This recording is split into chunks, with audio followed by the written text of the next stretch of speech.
A long time ago, everyone in Britain got in a big old boat, and we set sail and we robbed everyone in the world. And we got all the swag, and we hid it in a museum. It is said that the first chapter in the tale of Fallout 4 begins with a typical American household enjoying life's greatest treasure, family. But this is not our story, nor our treasure. Our story begins with a rumour. There it is! I see it! Whispers of a ship in the mist, sails on the horizon, and a flag all too familiar in places dubbed Commonwealth. Day comes and the mighty vessel docks on an uninhabited island off the coast of Boston. A cutthroat Crimson crew mans the decks, commanded by a captain flush with many a marvel, yet nary a marble.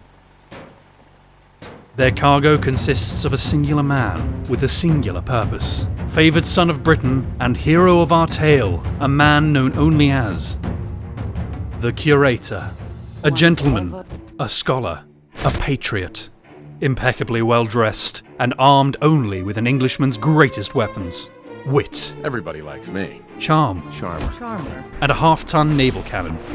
Also some other weapons, but mostly wit and charm. And it is with this calculating cavalier that we aim to answer the question, can you play Fallout 4 as the British Museum?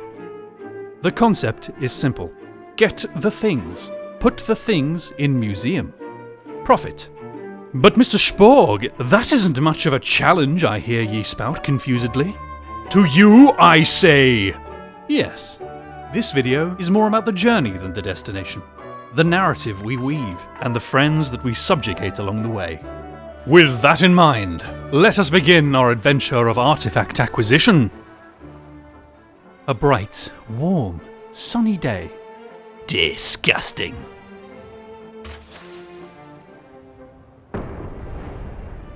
Ah, just like home. My voyage here across the sea was facilitated by a mysterious benefactor, sympathetic to my cultural custom of commodity conglomeration. I'm met on the dock by a sly fellow who informs me that my gracious host has procured me transportation to the mainland, as well as a small lodging with a local family. Once I'm settled, I'm then to journey to the town of Goodneighbour, where my sponsor and I will meet in person. Oh my. Well, I do love making an entrance. I arrive at my accommodation and get the lay of the land. Beautiful. Outside is a cargo vessel to carry my findings. It's beautiful. I take to the road, and I'm set upon by rotting, leathery geriatrics. I didn't realise we were that close to Florida. Sadly for them, I know the Achilles heel of Floridians. Heavy artillery. A few steps later, and I'm caught in a hail of bullets. Ah, the authentic American experience. Once I'm done repaying the locals for their hospitality, I head north in search of a vantage point that I might locate Goodneighbour. That skyscraper should do the trick. Onwards! Is someone there? I can hear you. Get me out of this thing. It appears a child has become stuck in a refrigerator. Ah, somebody's got a bad case of melty face. Hey. The boy asks me to escort him home, to his family.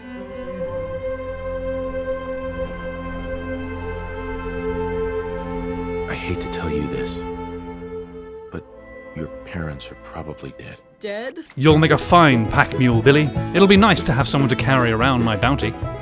We soon run into more locals, giving my squire the opportunity to assist me in battle. Forward, Billy. Attack, kill, maim. Don't let them hurt me! Ah, I see. It's a true national tragedy when children can no longer be relied upon for hard labour and military service. We push forward and take part in many cultural exchanges, mainly the exchange of American lead and British steel. Keep on coming, Yanks. I've got plenty to go around. Upon reaching the tower, my sickly sidekick and I were set upon by lumbering green halfwits. Almost certainly the Boston Irish taking St. Paddy's Day a bit too far. I Agincourt my way up the building. I really wish I hadn't wasted my cannon. Upon reaching the summit and smiting the Spud-Eaters, I'm called upon by a well-dressed man, imprisoned for teaching Shakespeare to these brutes. Having spied Goodneighbour and not wanting to let a scholar of the bard rot in this forsaken fortress, I oblige.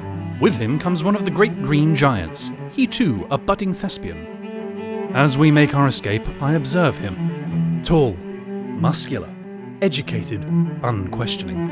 There could be no finer specimen to accompany me on this expedition. I propose a partnership, and he accepts. But what of my current companion?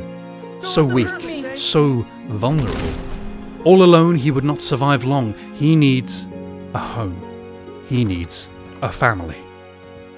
I'll give you 200 caps right now. Sold. Kid, I found you a new home. My promise to Billy now fulfilled and my cannon restocked, there was one last touch needed before I could recommence my travels. Sublime. We reach Good Neighbour, situated around the historic old State House, and begin the search for our contact. We try the local guest house. Ugh, tourists. The first person I speak to is a drug dealer who wants me to fetch him some chemicals. Who does he think he is? My mission here is sacred, far too important for trifling distractions. Next up is a man who wants me to go and find him a robot that makes beer. Robot that makes beer. Robot that makes beer. Makes beer. Beer. Okay, this one seems important. Magnificent! Change of plans. I've decided to keep you myself. That trip to the pub really has me yearning for a trip to the pub, so we head to the local boozer. And there he is, my contact, Whitechapel Charlie, a good London boy who hasn't forgotten his roots. I buy a beer and thank my sponsor. As I enjoy the local music scene, it dawns on me that I'm in the perfect location to begin my collection. The State House here must be filled with antiquities. I search, I pilfer, and I discover nothing. Empty shelves, dust and mould. Damn, a setback so soon. Not to fret, there are so many sites of interest nearby, and by good fortune, the city planners have drawn me a path to every one of them. The Clock House, nothing. The old corner bookstore, nothing. The graveyard, nothing. Ah, but here, the Massachusetts State House. A labyrinth of danger, a trove of history, a den of monsters. Nothing. But Faneuil Hall. After brawling through the broccoli-coloured brigands, I reach the roof and discover my first treasure. A great bronze grasshopper adorning the weather vane.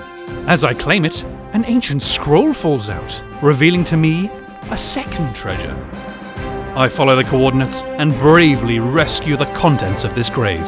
A skull and a beautiful sword. Things were finally beginning to move. I race to Bunker Hill to keep up my winning streak, and nothing. There's nothing here. Dejected, I leave. I round a corner and... my God. Such a sight. What treasures it must hold. I converse with the captain, who asks that I provide some assistance. So I repel some invaders, fix the place up, and receive my prize. Wait, where are you going? This is most ungood. I reach the ship again, and I'm rewarded with... a hat? That I already own? I should have you broken down and recycled into teapots. This was unconscionable. I'd scoured every place of historical value, upturned every box, consulted every local, emptied every safe. Nothing! I even found an old nuclear submarine, and it had nothing. Strong, I don't think you should be touching them. An abysmal failure. The Freedom Trail? More like the free from any treasures trail. At the end of this search, I had barely enough to fill a single shelf, let alone an entire museum. Except I hadn't reached the end. There was one last location. The Old North Church. We enter and cull the congregation. Still nothing. We clear the catacombs. Nothing except this wiring. Connecting to this seal. Ah, a secret door to hidden gems. No. So it starts with R? Ah, well, I had heard tale of this secretive group known as the Railroad. Perhaps they set up this door. Probably not. A covert spy organization would never set the password as their name. There we go. Huh. My bounty awaits. Oh, piss off! These crypt-dwelling chowder munchers try to recruit me to their cause. Why? Because they need help fighting the Institute. Who are they, you ask? I don't know. I'm here to hoard heirlooms, not pick fights with every lowly savage that I happen upon. I go to leave this disappointingly empty chamber, but one of their more astute members approaches. He tells me that if I lend them a helping hand, they'll let me into their inner sanctum. The inner sanctum where this wily group probably stores their juiciest relics. I agree to help and head out deeper into the wastes to meet the agent. He is disguised with the same enthusiasm for secrecy as Clark Kent. Fortunately, I'm a master of sarcasm. Deacon? Is that you? We head up the highway and Poirot here uses his skills to decipher secret codes, directing us to a contact we're supposed to meet. An arrow pointing to the left? On an overpass with only one direction of possible travel? Oh wow, here he is. He tells us nothing, and we break into their old headquarters, where I encounter the Fearsome Institute. I explode the Fearsome Institute. We break into the big vault and recover this box thing. Now really, is there anything of value in this entire city? I bite my tongue as this act of perilous plundering has gained me access to what can only be a cornucopia of capital, a repository of riches, a tomb of bones and junk. This would require a measured response.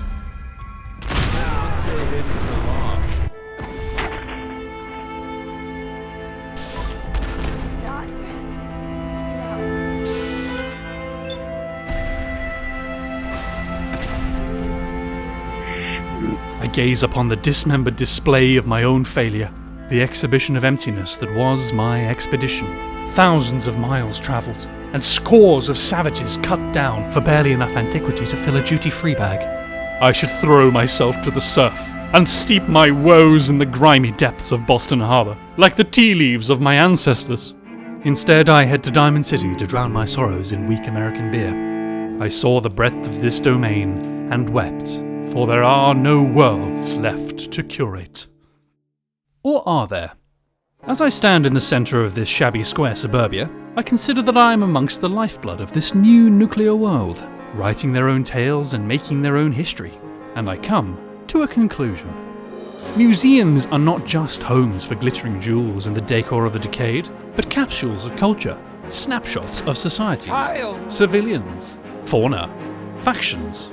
I now knew my purpose in this land. Encapsulate every element of the Commonwealth of Massachusetts, from the lowliest Luddite to the grandest guild. I returned to the recently restocked mausoleum. With the railroad's effects bravely liberated, I head out to learn more about the people of this land. And then take their stuff away from them. For preservation and, science. What science would that be, I hear you cry? British science! No further questions. I seek out the town of Concord, hoping that the museum there will provide me with some inspiration. On my journey, I stumble across a small business dispute, and am greeted in the typical American fashion.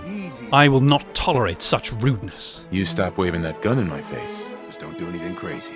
I do something crazy. Now hand over your money. All of it. Just keep calm, all right? Here.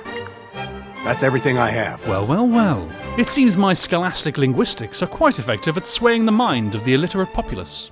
Perhaps some of my future acquisitions can be made this way. We reach the museum, and I'm ambushed by hoodlums harassing the local Historical Reenactment Society, the leader of which begs for my help.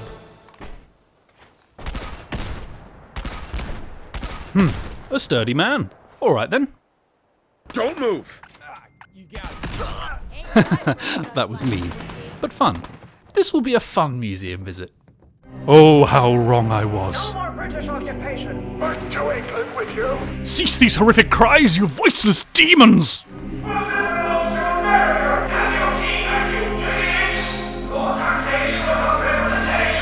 Comrades, to me! You lost the back. Comrades, no! These wailing walls drive me to a frenzy. The red mist of St. George descends upon mine eyes.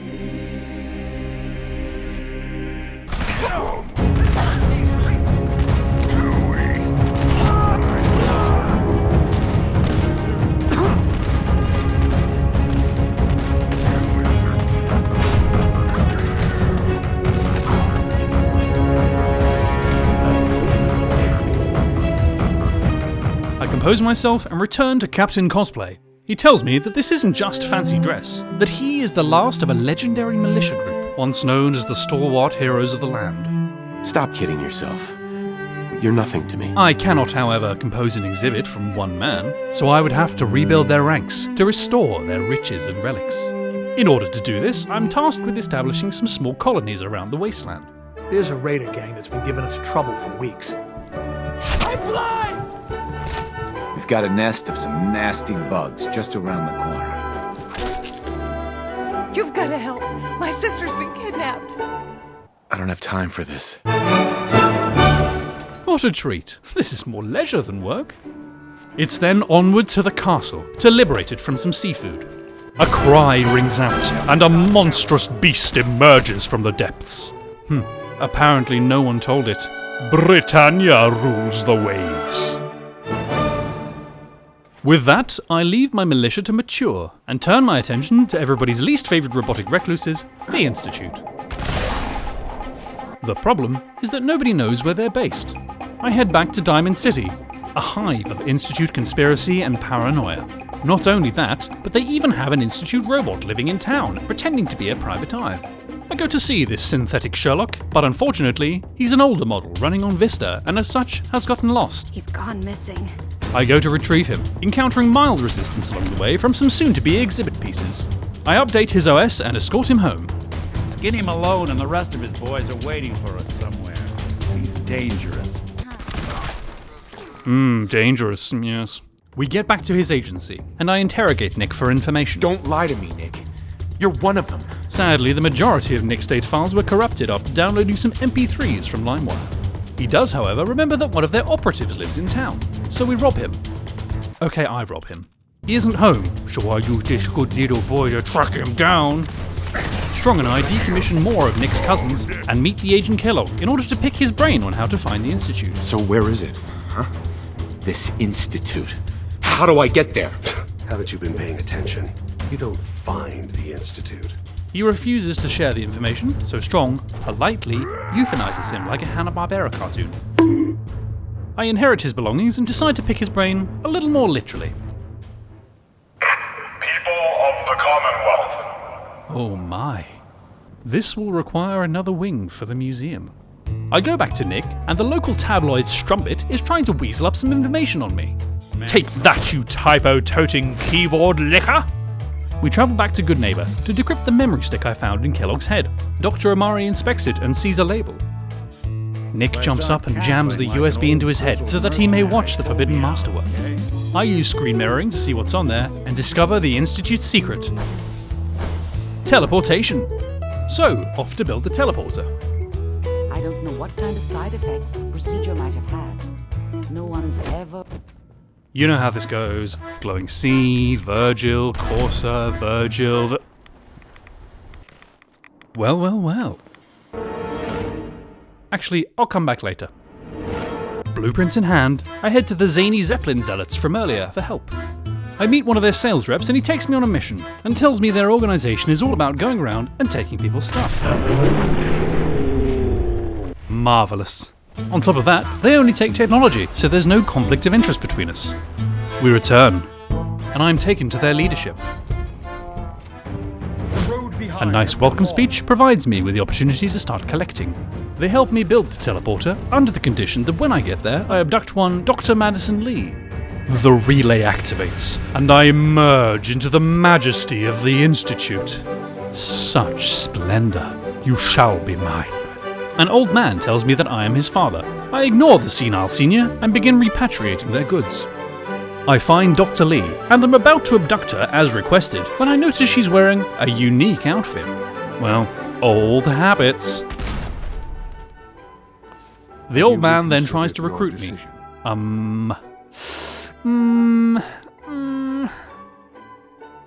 must politely decline. I leave the majesty of the Institute. Oh. Gentlemen, don't mind me. Oh, go on then, I can't resist. I leave the majesty of the Institute. On returning to the Brotherhood, Elder Maxon admonishes me for the death of Dr. Lee. An insult I cannot ignore. I stand by my actions. I'm gonna need a very big museum.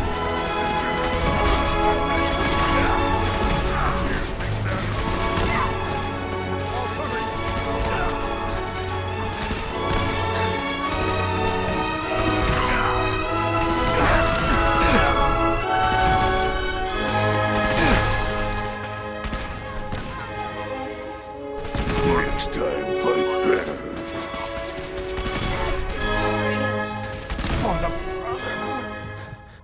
Well now, things seem to have taken quite a turn. My collection has grown from a box of trinkets to a wondrous hoard. But a beef Wellington is not just a cut of succulent fillet. It requires a delicate duxelle and a fine, crumbly pastry. So too does my museum need far more filling than just these meaty factions. With that in mind... Hello there.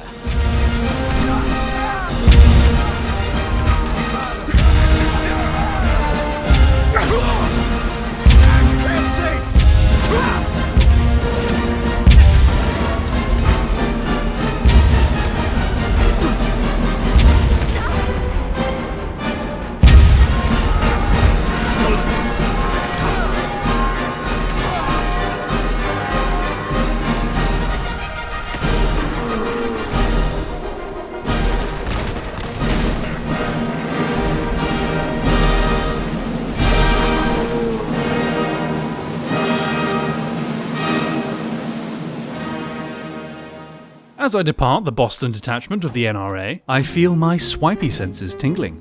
I am drawn southward, deeper and deeper into the swamps. A metallic smell pierces my nostrils and piques my interest.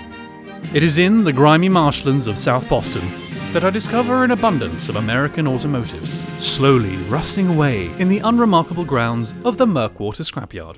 To the untrained eye, this is merely a 1,000-ton tetanus farm, but a keen eye will notice this bus. A keener eye will spot the hatch within, and the keenest eye will detect this massive secret railroad bureau.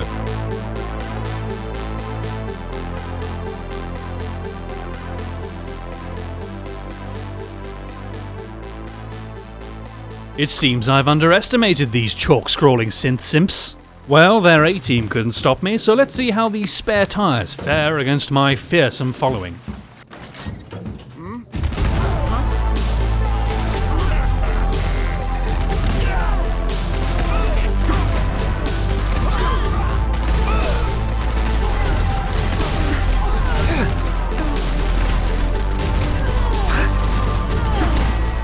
There is no escape from the fortress of the moles. No, except that. With the final vestiges of the railroad strewn across my boots, I collect their body temperature bounty as recompense. Though let it not be said that I am some bloodthirsty killer, I have no quarrel with compliant citizens. See? Right, back to aggressive negotiation.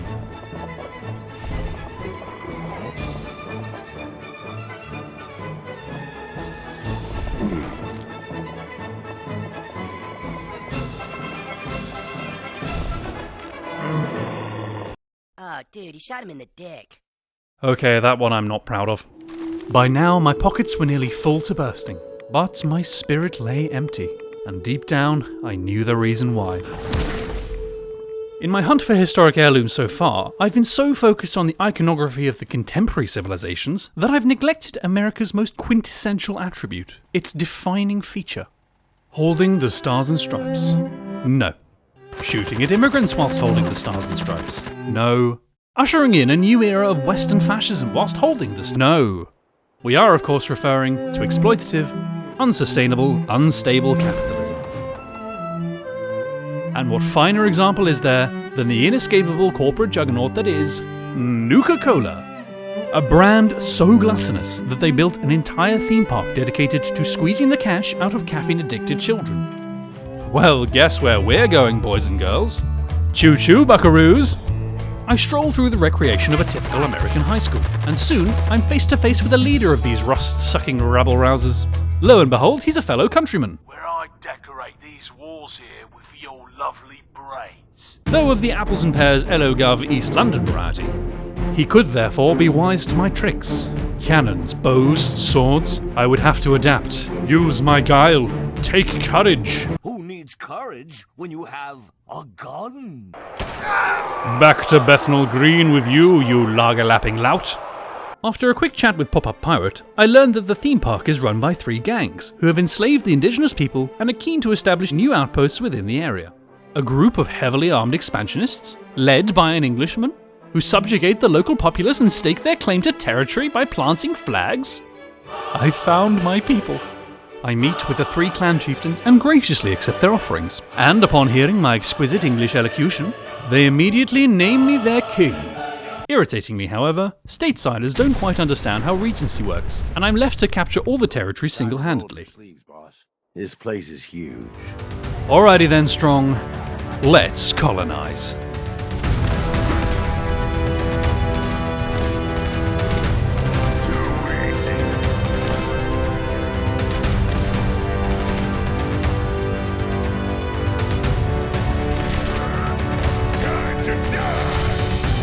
Yes, please.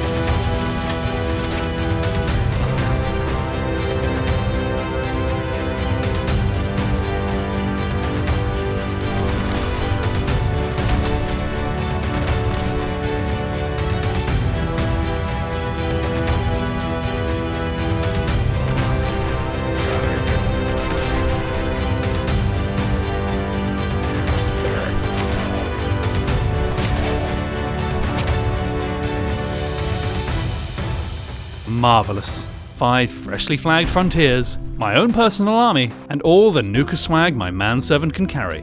What a glorious side expedition this turned out to be. No downsides. You've crossed the line, General. There are some things I can't forgive. It seems that Mr. Musket Molester has finally realised that the British are on historically bad terms with the Continental Army, and declares independence from my leadership. Now, this wouldn't have been a problem back when it was just Yankee Doodle and his dandies, but I painstakingly rebuilt this organisation, and rebuild they have. Once I'd cleared out the castle, I expected the Minutemen to take up residence, but this was not the case. Instead, they set about building a secondary base of operations. Fort Kingsport, a twice-walled town and stronghold, well-stocked, well-armed, and boasting a platoon of troops, captains, rangers and commanders. Vantage, intel, turrets upon turrets. To face them alone would be suicide. Not alone. Let's get this show on the road. Hell yes. Lasers fly, cannons fire, men fall. Not me though. Definitely not me.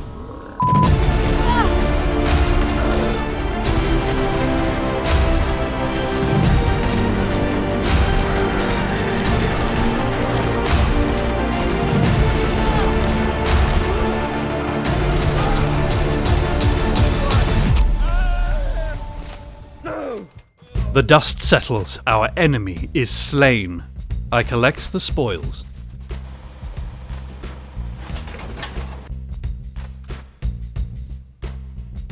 The battle with these betrayers has taken an emotional toll on me. I needed a break, a getaway, and I had an idea. When earlier I set about looting those uranium-sucking crater chimps, I discovered evidence that they have a much more powerful colony to the north. Another colony? Meaning more habitable land, meaning more factions, meaning more people, meaning more things. A quick sojourn up the coast and I happen across a family with a missing daughter. She has gone to join a cult in Far Harbor, the same island as the Children of Atom. He offers me his ship which can autopilot me to my destination. In exchange, I must find his daughter. Let's talk money. Of course. Don't hold out on me. 500 caps. A fair payment. This isn't my problem. I take the boat anyway, a generous donation to my collection. Thank you, Kenji. Upon arrival, some coast-hugging chum huffers get all uppity with me, especially this crab fiddler. I didn't come all this way to be interrogated by the likes of you. Suddenly, the town is attacked by newts and frogs. Well, Mr. Big Shot, off you go. Protect your town.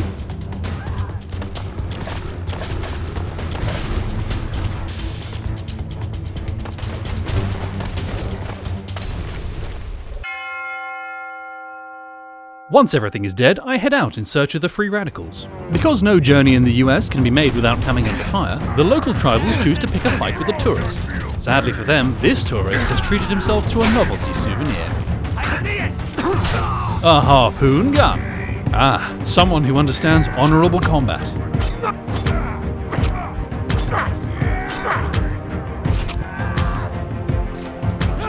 Pincushion. Pincushion. Pincushion. Ah, harpoons at 20 paces. This won't do. So I decide to de-escalate the conflict with this war clan by de-escalating their population count.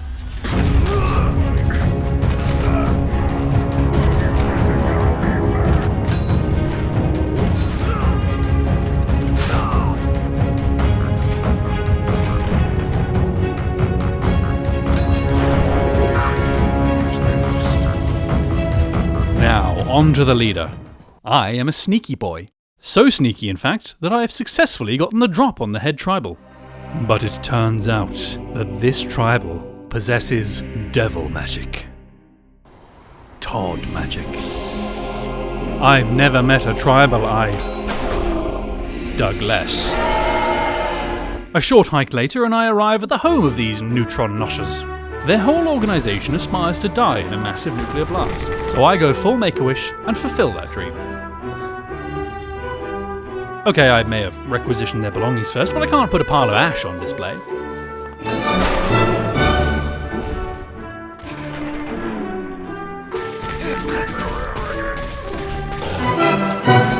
Occupied. Occupied. I am using the facilities. Please do not disturb me. Ah, a little something I picked up in the Chinese nuclear submarine. That's plenty of charity for one day and enough vacationing, so I head back to the Commonwealth. Alright, one more souvenir. Thanks for the boat, your daughter's a robot, and bye! I head back to my humble abode to deposit my findings. What's that sound? Why, you little pricks. Foolishly, I'd written the Brotherhood off as an eradicated people, but I'd missed an obvious clue to their continued presence. Next time, fight better. When I first met Paladin Dance, he told me he was part of an advanced recon party ahead of their main force. What he didn't mention was exactly how they'd arrived. Behold, the Amredveth, a prototype build of the Pridwin, with considerably less drip.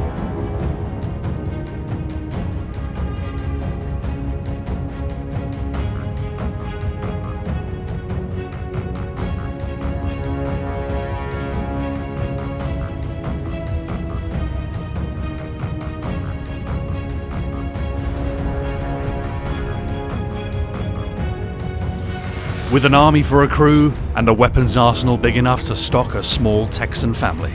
This floating feculence is a farcical fronting of faults. We will show them what real power looks like. We will show them what real power looks like.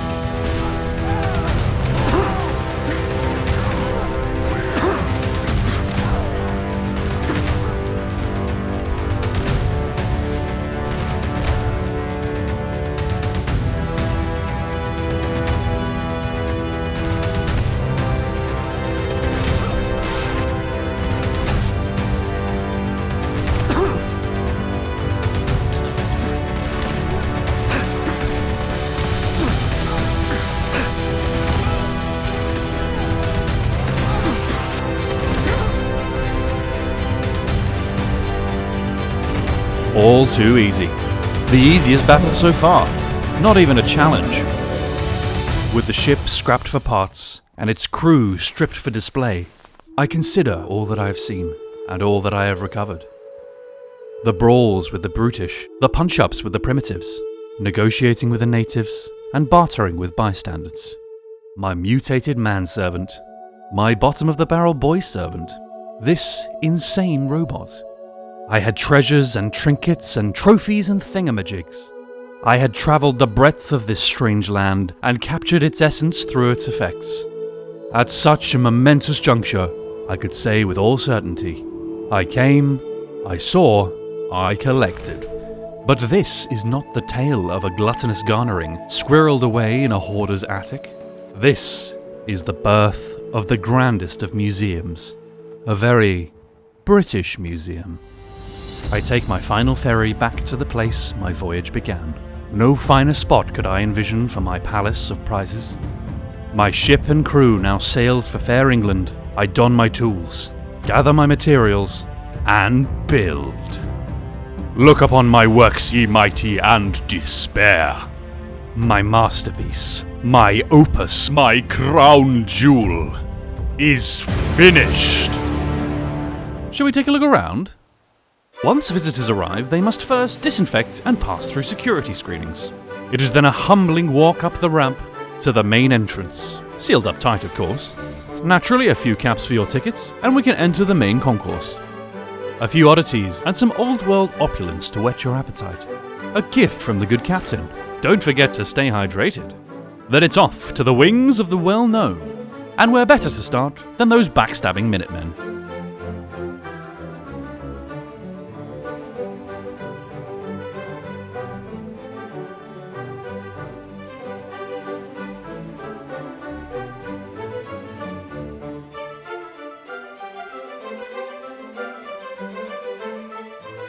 Followed up by the ridiculous railroad.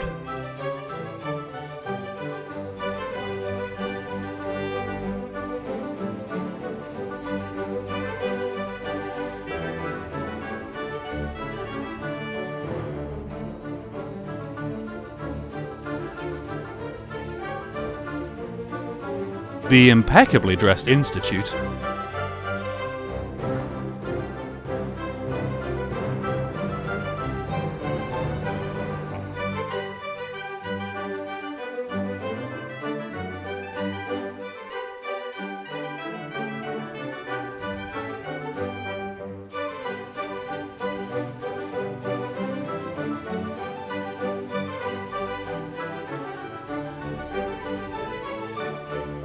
And we can't forget the bothersome Brotherhood.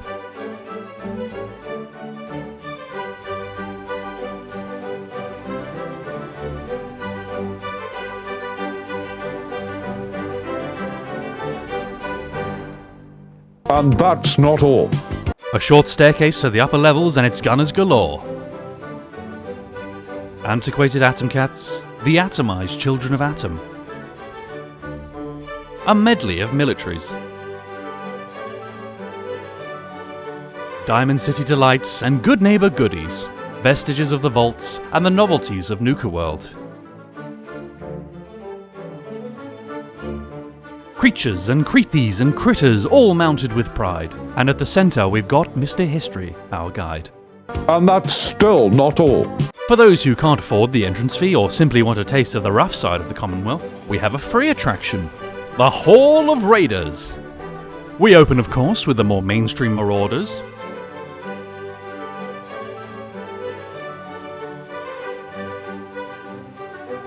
Before spicing things up with those rambunctious Rust Devils and troublesome trappers. We then come to our triple threat, our amusement park associates, our cola-collaring comrades, the pack, the operators, and the disciples.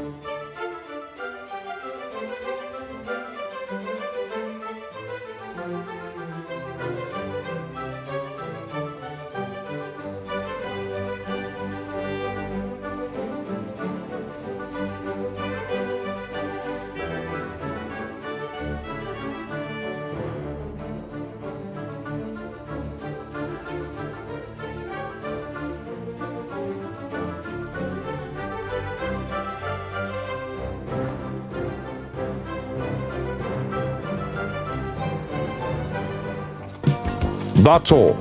Well, except for the gift shop, of course. The ocean breeze blows across my battered battleware, and the time comes to don my curator's finery.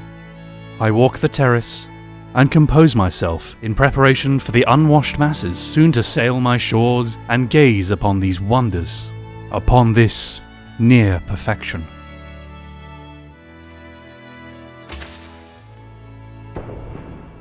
Perfection. Thank you for watching. This video was made in jest, so please don't take any of the jokes to heart. I'd like my channel to thrive for a little bit before I'm cancelled. Speaking of thriving, why not hit the subscribe button, with the force of a cannonball striking a belligerent native? This video took me far longer to make than anticipated, so it's also the perfect way to make sure you don't miss any of my scattered uploads. Perhaps leave an ego-stroking comment, admiring the many settlement builds I shoehorned into the narrative. Even a quick like goes a long way on a new channel like mine, so I can't thank you enough for these little acts of support. I'm Mr. Schporg, and until next time, ciao for now.